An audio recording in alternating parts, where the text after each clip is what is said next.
Welcome to day 44 of our one-year Bible reading plan.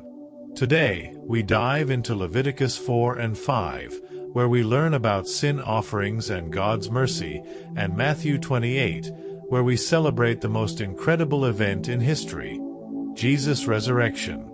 Leviticus chapter 4. The Lord said to Moses, "Say to the Israelites, when anyone sins unintentionally and does what is forbidden in any of the Lord's commands, if the anointed priest sins, bringing guilt on the people, he must bring to the Lord a young bull without defect as a sin offering for the sin he has committed. He is to present the bull at the entrance to the tent of meeting before the Lord. He is to lay his hand on its head and slaughter it there before the Lord. Then the anointed priest shall take some of the bull's blood and carry it into the tent of meeting. He is to dip his finger into the blood and sprinkle some of it 7 times before the Lord, in front of the curtain of the sanctuary. The priest shall then put some of the blood on the horns of the altar of fragrant incense that is before the Lord in the tent of meeting. The rest of the bull's blood he shall pour out at the base of the altar of burnt offering at the entrance to the tent of meeting. He shall remove all the fat from the bull of the sin offering, all the fat that is connected to the internal organs, both kidneys with the fat on them near the loins, and the long lobe of the liver, which he will remove with the kidneys, just as the fat is removed from the ox sacrificed as a fellowship offering. Then the priest shall burn them on the altar of burnt offering. But the hide of the bull and all its flesh, as well as the head and legs, the internal organs and the intestines, that is, all the rest of the bull, he must take outside the camp to a place ceremonially clean, where the ashes are thrown, and burn it there in a wood fire on the ash heap. If the whole Israelite community sins unintentionally and does what is forbidden in any of the Lord's commands, even though the community is unaware of the matter, when they realize their guilt and the sin they committed becomes known, the assembly must bring a young bull as a sin offering and present it before the tent of meeting. The elders of the community are to lay their hands on the bull's head before the Lord, and the bull shall be slaughtered before the Lord. Then the anointed priest is to take some of the bull's blood into the tent of meeting. He shall dip his finger into the blood and sprinkle it before the Lord 7 times in front of the curtain. He is to put some of the blood on the horns of the altar that is before the Lord in the tent of meeting.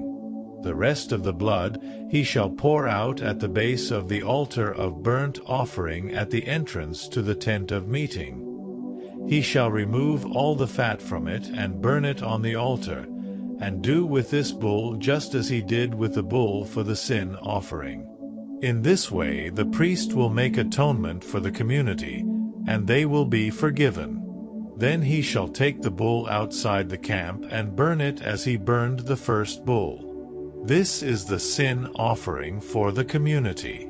When a leader sins unintentionally and does what is forbidden in any of the commands of the Lord his God, when he realizes his guilt and the sin he has committed becomes known, he must bring as his offering a male goat without defect. He is to lay his hand on the goat's head and slaughter it at the place where the burnt offering is slaughtered before the Lord. It is a sin offering. Then the priest shall take some of the blood of the sin offering with his finger, and put it on the horns of the altar of burnt offering, and pour out the rest of the blood at the base of the altar. He shall burn all the fat on the altar as he burned the fat of the fellowship offering. In this way the priest will make atonement for the leader's sin, and he will be forgiven. If any member of the community sins unintentionally and does what is forbidden in any of the Lord's commands, when they realize their guilt and the sin they have committed becomes known, they must bring as their offering for the sin they committed a female goat without defect. They are to lay their hand on the head of the sin offering and slaughter it at the place of the burnt offering. Then the priest is to take some of the blood with his finger and put it on the horns of the altar of burnt offering and pour out the rest of the blood at the base of the altar. They shall remove all the fat, just as the fat is removed from the fellowship offering, and the priest shall burn it on the altar as an aroma pleasing to the Lord. In this way the priest will make atonement for them, and they will be forgiven. If someone brings a lamb as their sin offering, they are to bring a female without defect. They are to lay their hand on its head and slaughter it for a sin offering at the place where the burnt offering is slaughtered. Then the priest shall take some of the blood of the sin offering with his finger and put it on the horns of the altar of burnt offering and pour out the rest of the blood at the base of the altar. They shall remove all the fat, just as the fat is removed from the lamb of the fellowship offering, and the priest shall burn it on the altar on top of the food offerings presented to the Lord. In this way the priest will make atonement for them for the sin they have committed, and they will be forgiven. Leviticus chapter 5.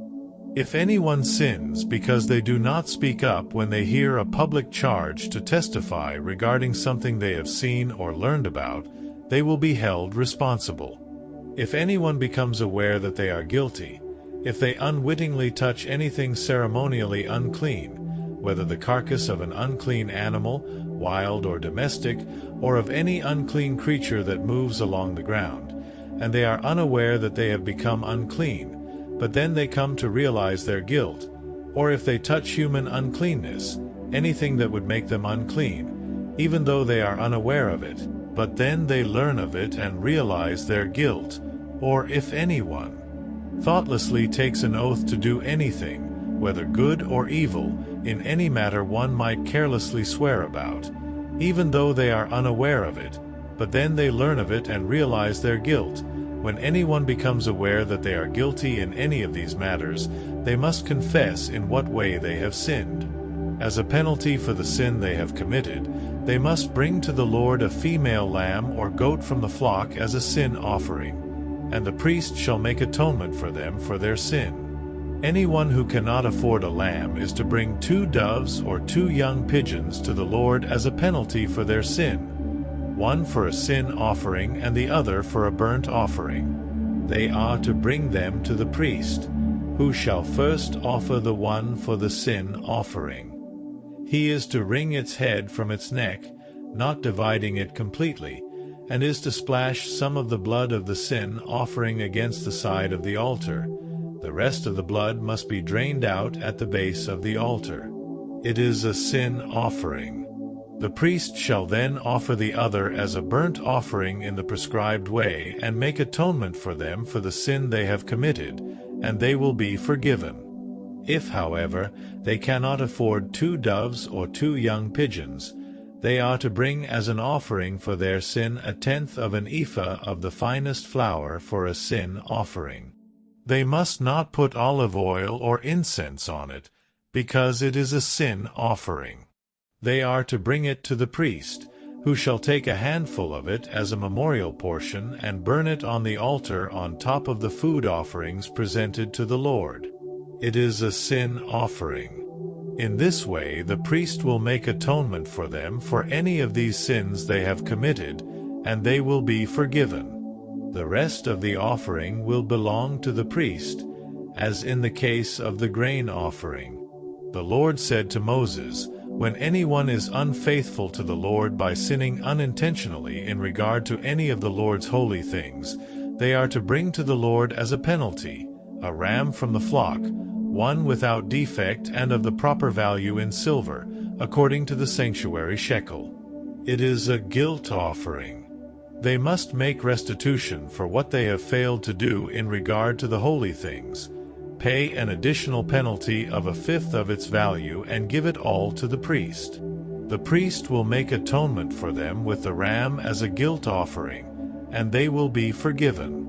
If anyone sins and does what is forbidden in any of the Lord's commands, even though they do not know it, they are guilty and will be held responsible. They are to bring to the priest as a guilt offering a ram from the flock, one without defect and of the proper value. In this way the priest will make atonement for them for the wrong they have committed unintentionally, and they will be forgiven. It is a guilt offering. They have been guilty of wrongdoing against the Lord. Matthew chapter 28. After the Sabbath, at dawn on the first day of the week, Mary Magdalene and the other Mary went to look at the tomb. There was a violent earthquake, for an angel of the Lord came down from heaven and, going to the tomb, rolled back the stone and sat on it. His appearance was like lightning, and his clothes were white as snow. The guards were so afraid of him that they shook and became like dead men.